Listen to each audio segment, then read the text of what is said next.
আজ আমি আপনাদের বাংলাদেশের একেবারেই অপ্রচলিত একটি ফলের সাথে পরিচয় করিয়ে দিব। এই ফলে প্রচুর পরিমাণ ভিটামিন ও অ্যান্টিঅক্সিডেন্টে ভরপুর। এছাড়াও অ্যান্টি অ্যালার্জিক উপাদান থাকায় চর্মরোগের জন্য ভীষণ উপকারী এই ফল। তালের শ্বাসের মতো খেতে হলেও গন্ধটা অন্যরকম। আসসালামু আলাইকুম বন্ধুরা। মূল ভিডিও শুরু করার আগে যে সকল বন্ধুরা আমার চ্যানেলে নতুন অতিথি, চ্যানেলটি সাবস্ক্রাইব করে পাশে থাকা নোটিফিকেশান বেলটি অন করে রাখুন। আর যে সকল বন্ধুরা ইতিমধ্যেই আমার চ্যানেলটি সাবস্ক্রাইব করে পাশে আছেন, তাদের জন্য রইল আমার অন্তরের শুভেচ্ছা। আমি সেই গাছের সন্ধান পেয়েছি। চলুন বন্ধুরা, আমার সাথে সাথে আপনাদেরকেও সেই ফল সংগ্রহতে নিয়ে যাই।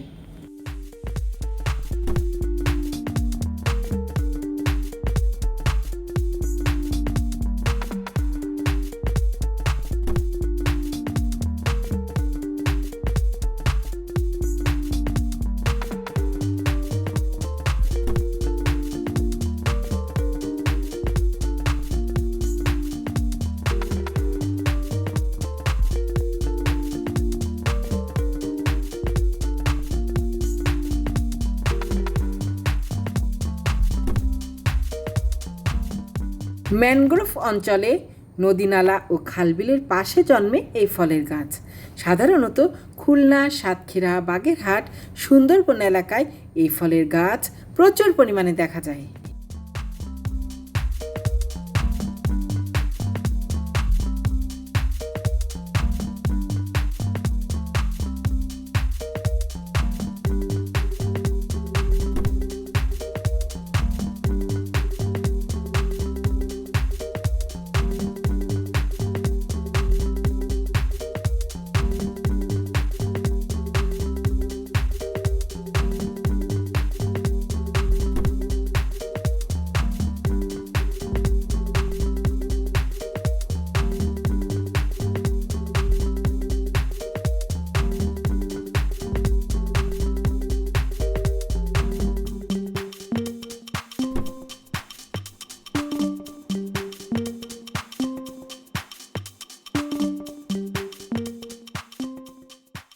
বন্ধুরা, আপনারা অনেকেই হয়তো চিনতে পেরেছেন এই ফলটি কোন গাছের ফল, আবার অনেকেই চিনতে পারেননি।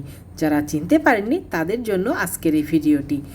একটি ফলে, তার মানে একটি গুচ্ছে 50 থেকে 150টি পর্যন্ত ফল আমরা পাই এই ফল গাছ থেকে।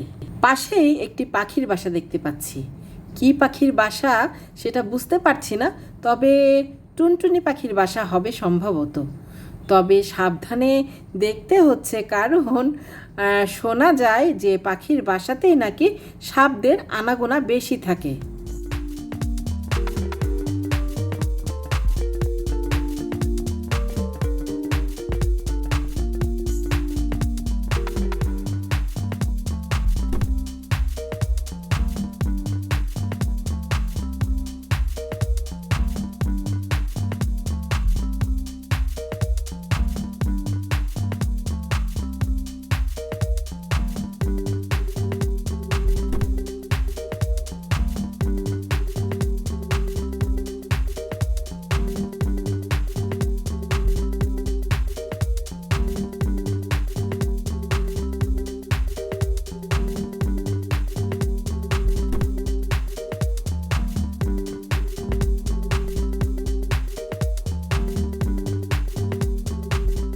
বন্ধুরা, আমি যে গাছের কাছে আপনাদের নিয়ে গিয়েছি সেগুলি হচ্ছে গোল গাছ। এক কথায় সুন্দরবনের গোল গাছ। এই গোল পাতা দিয়ে ঘরের ছাউনি করা হয়। সেই গোল গাছের কাছেই আমি আপনাদের নিয়ে গিয়েছি। আর যে ফল আমি আপনাদের দেখাচ্ছি সেটি হচ্ছে গোল ফল।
এখন আমরা দেখব এই গোল ফল কিভাবে খেতে হয়।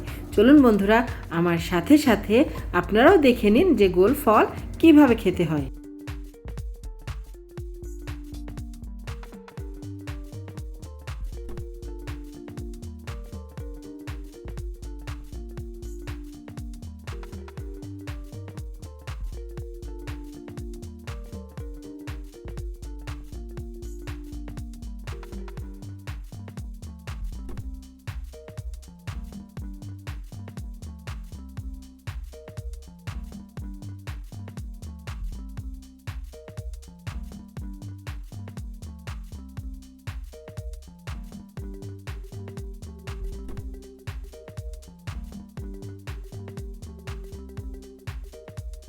গোল ফল কাটার পর গোল ফলের ভিতরে ঠিক তালের শ্বাসের মতো একটি অংশ থাকে, ওই অংশটি খেতে হয়।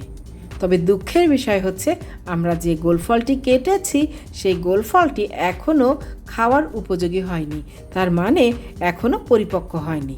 তবে এই গোল ফলের ভিতরে পানি আছে, এই পানি খাওয়া যায়, খুবই সুস্বাদু এবং সুমিষ্ট। ভিডিওটি আজ এই পর্যন্ত বন্ধুরা। ভালো লাগলে ভিডিওটিতে একটি লাইক দিবেন, কমেন্টস করে আমার সাথে থাকতে পারেন, আর ভিডিওটি শেয়ার করবেন যাতে অন্য বন্ধুরাও দেখতে পারে। সকলের সুস্থতা কামনায় আজকের মতো আল্লাহ হাফেজ।